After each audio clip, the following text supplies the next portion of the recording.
بسم اللہ الرحمن الرحیم۔ آج کے سبق میں ہم سونے اور جاگنے کے آداب پڑھیں گے۔ انسان جب سوتا ہے یا سو کر اٹھتا ہے تو نبی کریم علیہ الصلاۃ والسلام نے ہم کو سونے کے اور جاگنے کے کیا طریقے بتائے ہیں۔ سوال ہے سونے اور جاگنے کا مسنون طریقہ، یعنی نبی کریم علیہ الصلاۃ والسلام کا جو عمل ہے اس کو بیان کریں۔ سب سے پہلا ادب یہ ہے سونے سے پہلے بسم اللہ الرحمن الرحیم پڑھ کر بستر کو اچھی طرح جھاڑ لے تاکہ کوئی موذی شے یا کیڑا وغیرہ ہو تو نکل جائے۔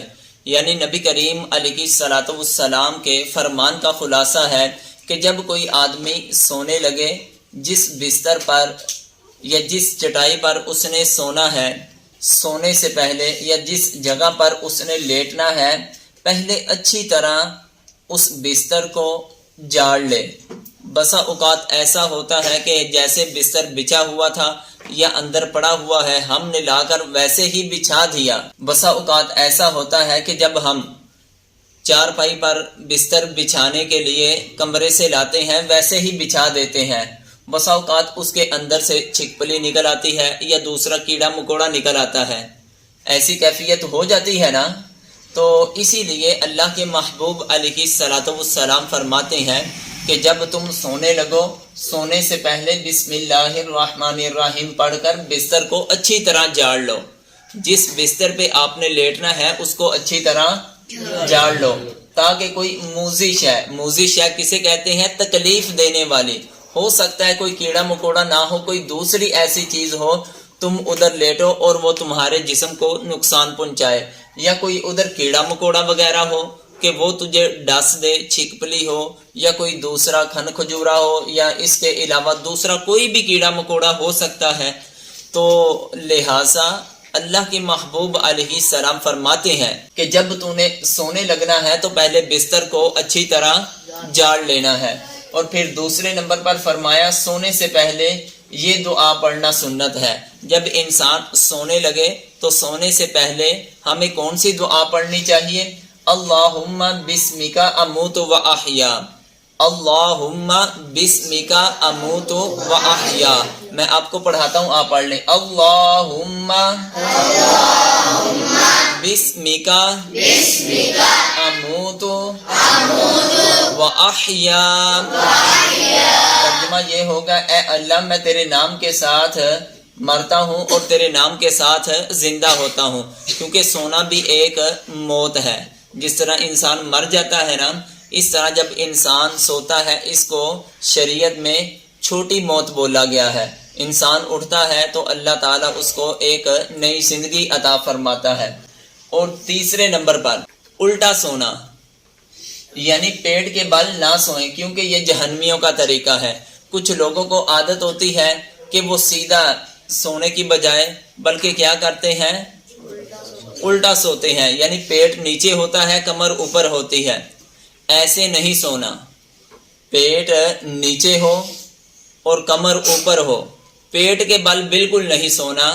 یہ ایک تو جہنمیوں کا طریقہ ہے، انسان کی صحت کے اوپر بھی یہ طریقہ باعث نقصان بن سکتا ہے۔ الٹا سونے سے نبی کریم علیہ الصلاۃ والسلام نے انسان کو سختی سے منع کیا ہے کہ جب بھی تم سونے لگو تم نے الٹا نہیں سونا، بلکہ سونے کا صحیح مسنون طریقہ کار کیا ہے؟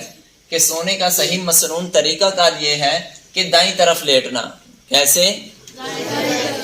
دائیں طرف لیٹنا، دائیں ہاتھ کو رخسار کے نیچے رکھ کر سونا۔ دائیں طرف لیٹنے سے مراد یہ ہے کہ جب ہم سونے لگے تو دائیں طرف کروٹ لے لیں۔ کس طرح کروٹ لے لیں؟ یعنی جنہوں وکھی پار کہی تھے نا، وکھی پار، یعنی کہ دائیں طرف کروٹ لے کر ہم نے سونا ہے۔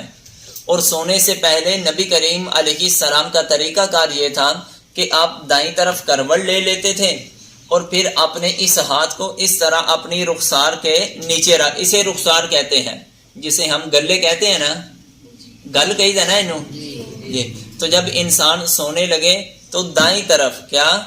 دائیں طرف کروٹ لے لے۔ دائیں طرف سونے سے مراد کیا ہے؟ دائیں طرف کروٹ لے، دائیں طرف کروٹ لینی ہے اور اپنے ہاتھ کو رخسار کے نیچے رکھ کر سونا یہ نبی کریم علیہ الصلوۃ والسلام کی سنت ہے۔ اس طرح جو انسان سوتا ہے اس کو طرح طرح کے ڈرونے خواب نہیں آتے۔ یا انسان الٹا سوئے گا تو یہ ایک جہنمیوں کا طریقہ ہے اور اس کی صحت کے لیے بھی بہت نقصان دہ عمل ہے۔ جب بھی انسان سوئے کوشش کرے دائیں طرف کروٹ لے کر اپنے ہاتھ کو اس طرح رخسار کے نیچے رکھ کر سونا ہے۔ اور 5ویں نمبر پر یہ ہے کہ سوتے وقت یا ویسے بھی قبلہ کی طرف پاؤں نہیں پھیلانے۔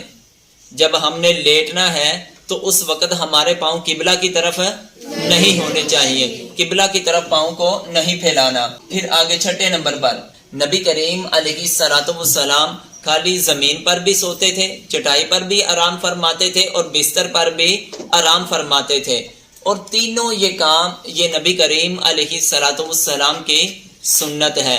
تو آپ بھی یہ عمل کیا کریں، ضروری نہیں کہ ہر وقت بیڈ پر یا چارپائی پہ سونا ہے۔ کبھی کبھی نبی کریم علیہ الصلوۃ والسلام کی سنت سمجھتے ہوئے کبھی آپ نے بستر پہ سو جانا ہے، کبھی چٹائی وغیرہ جو پلاسٹک کی گھروں میں ہوتی ہے اس پہ سو جانا ہے۔ بلکہ ایک حدیث پاک کا خلاصہ ہے کہ نبی کریم علیہ السلام جب سو کر اٹھتے تھے تو آپ کے چہرے مبارک پر، آپ کے جسم پر چٹائی وغیرہ کے نشان پڑے ہوتے تھے۔ مطلب کیا؟ یہ نہیں کہ چٹائی کے اوپر کپڑا بچھا کے سونا ہے، خالی چٹائی کے اوپر بھی سونا یہ نبی کریم علیہ السلام کی سنت ہے۔ اور کبھی کبھار زمین پر بھی نبی کریم علیہ السلام کی سنت سمجھ کے سو جایا کرو۔ جاگنے کے بعد یعنی کہ جب انسان سو کے اٹھتا ہے تو پھر اس وقت کیا کرے؟ سو کے جب اٹھے تو اس وقت انسان یہ دعا پڑھے، الحمدللہ الذی احیانا بعدما اماتنا والیہ النشور۔ میں آپ کو پڑھاتا ہوں، آپ پڑھ لیں۔ الحمدللہ الذی احیانا بعدما اماتنا وإلیہ النشور۔ اس کا ترجمہ غور سے سن لیں۔ تمام خوبیاں اس اللہ کے لیے ہے جس نے ہم کو زندہ کیا، بعد ما اماتنا، بعد اس کے کہ جب اس نے ہم کو موت دی۔ آپ کو پہلے بتایا سونا بھی ایک موت کی یہ چھوٹی بہن ہے، موت کی کیا ہے؟ چھوٹی بہن ہے۔ وإلیہ النشور، اور اللہ کی طرف ہی ہم نے پلٹ کر جانا ہے۔ یعنی انسان سو کر اٹھتا ہے تو اللہ تعالیٰ کے محبوب علیہ السلام فرماتے ہیں یہ اس بات کی طرف اشارہ ہے کہ جیسے اب تم سو کر صحیح سلامت اٹھ گئے، بیدار ہو گئے، اسی طرح تم مر گئے تو مرنے کے بعد بھی تمہیں ایک دن اللہ کی بارگاہ میں جمع ہونا پڑے گا۔ یہ بالکل اختصار کے ساتھ سونے اور جاگنے کے آداب تھے۔ جنہوں نے لکھ لیا ہے وہ چیک کروا لیں، اور جنہوں نے نہیں لکھا وہ جلد از جلد لکھ لیں۔ اگر سکول سے دیر ہو رہی ہے تو جا سکتے ہیں۔